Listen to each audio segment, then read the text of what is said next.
vous-même l'histoire de l'Europe.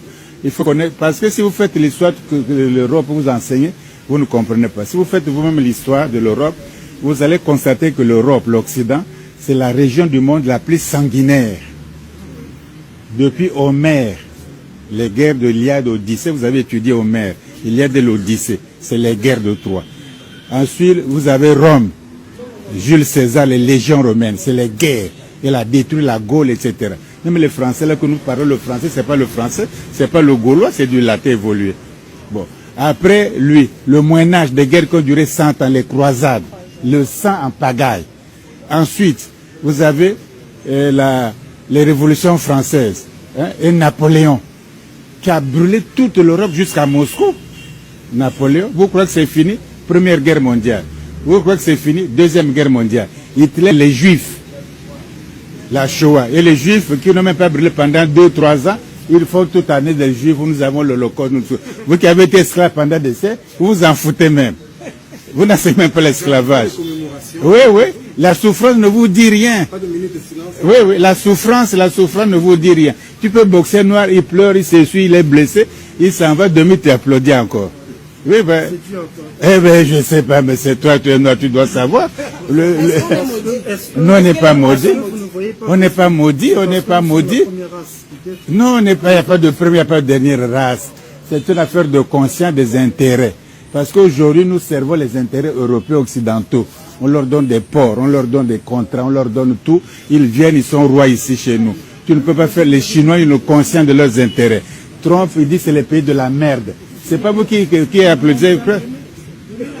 Et l'autre là. Et Sarkozy a dit quoi? Vous n'êtes pas dans l'histoire, non? Bon, qui a parlé? Quel est le chef d'État qui a dit non, ne dites pas ça, M. Sarkozy? Bon, quel est le parti politique d'opposition ou au pouvoir qui a dit Sarkozy, c'est faux ce que tu as dit? Il a dit, et Macron dit qu'il va parler à la jeunesse africaine. Il a dit ça, non? À Ouagadougou. Hein?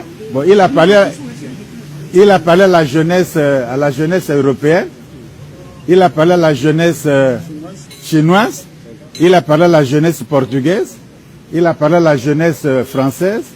Et il vient parler à la jeunesse africaine à Ouagadougou. Tous les Africains sont comme ça. Mettez-vous à genoux, je vais vous bénir. Hein?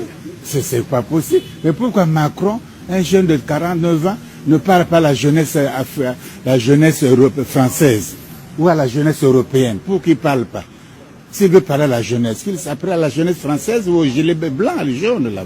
Et il vient Ouagadougou parler à toute la jeunesse africaine. C'est lui qui, de quel droit, de quelle légitimité là, est-il compétent pour en parler? A-t-il l'autorité d'en parler? Si quelqu'un vous parle de l'Afrique, il faut demander, nous voulons vous écouter, monsieur. Avez-vous la légitimité de nous parler? Avez-vous la compétence de nous parler? Avez-vous l'autorité de nous parler? Il faut réunir ces 3 critères. Si vous n'avez pas ces 3 critères, il va dire que vous êtes sous tiers-monde et vous applaudissez. Et vous êtes de développement durable, comme s'il y avait un développement éphémère. Allez voir. Bon, développement, émergence. Donc, comment on sera qu'on est sous l'eau, mais on va émerger comment? Quelle sera la couleur du soleil en ce moment? On n'en sait trop rien. Bon, donc, parce qu'il parle sans légitimité. Exiger la légitimité. Tu as la compétence, oui, nous t'écoutons. Tu n'as pas la compétence, on ne va pas faire du bruit ici. Macron n'a ni légitimité, ni compétence, ni autorité d'en parler. Vous l'avez écouté à Ouagadougou. Vous avez retenu quoi? Qu'est-ce qu'il a dit à Ouagadougou? Rien de bon.